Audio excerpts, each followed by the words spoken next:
Hello friends, you are most welcome on my YouTube channel and please don't forget to subscribe my channel. Click on subscribe here. दोस्तों अगर आप मेरे channel को subscribe करते हैं तो आपको आने वाली वीडियोस का लिंक आसानी से मिलता रहेगा। आशा करता हूं कि चैनल आपकी तैयारी में हेल्पफुल होगा। Good luck friends, now enjoy the video.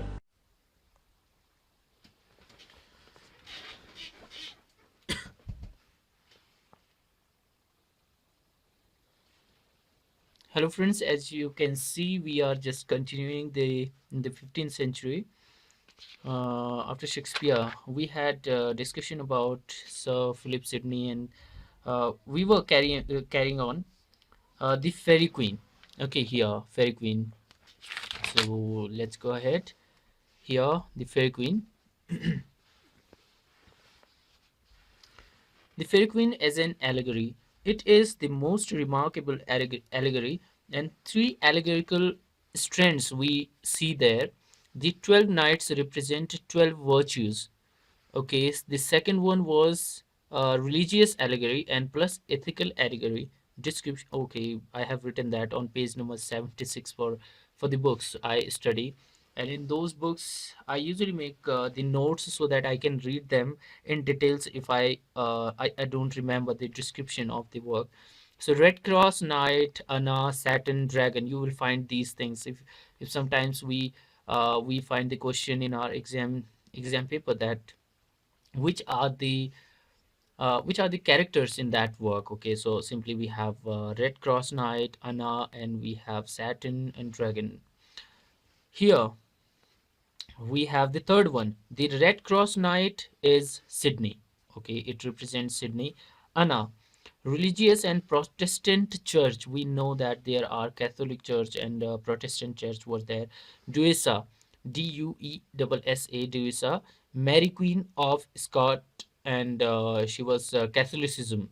So Duessa, she stands for Catholicism. All right, Catholic churches, and Anna represent for Protestant church. Marsilia, she was representing Elizabeth, and Bourbon, Bourbon, Bourbon, Henry IV of France, and Timaeus, Timas, was representing Raleigh, Blandemore, and Paridel, Earls of Northumberland and Westmoreland.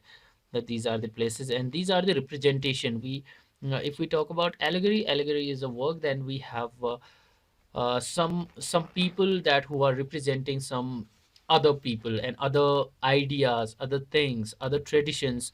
So these are called allegory. Next thing is Spencerian stanza. So I have written about Spencerian stanza in my another videos I have shown you, but let's have a recap of that. Spencerian stanza, it has nine stanza. We have 9 lines, we can say.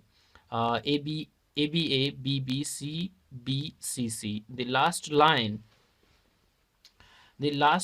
being what is called Alexandrine, or the line of six iambic feet instead of five.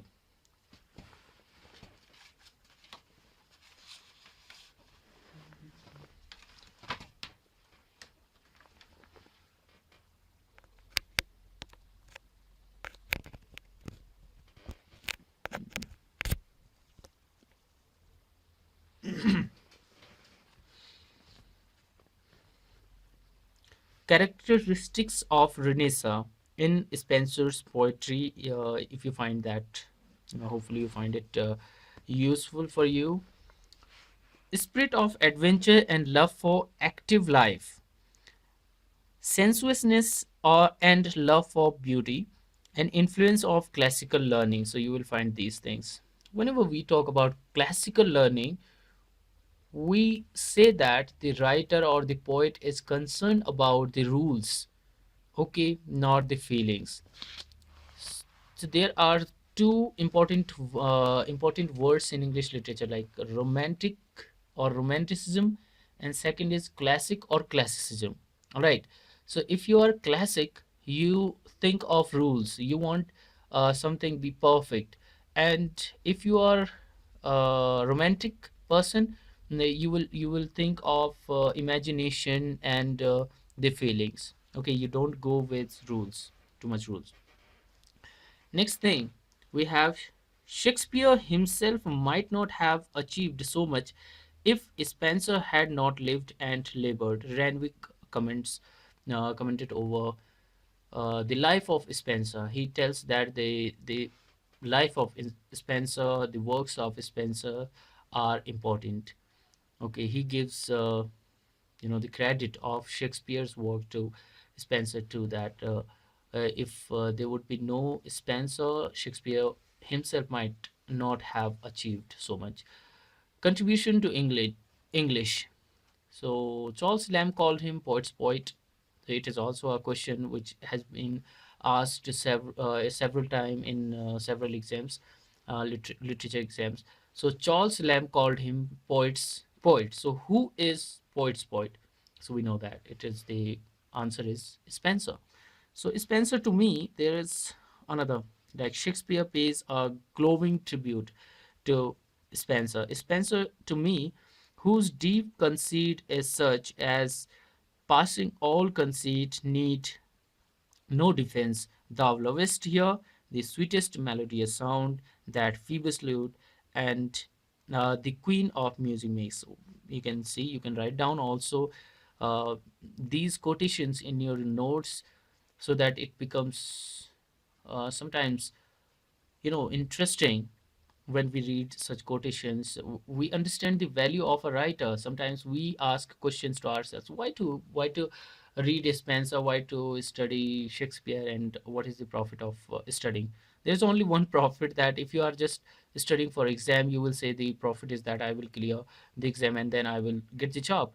But believe me, if you love literature, if you love the works by people who have written, poets and writers, you will enjoy that, and you will be able to accumulate more knowledge and more facts about literature, and you will easily uh, pass your exam too.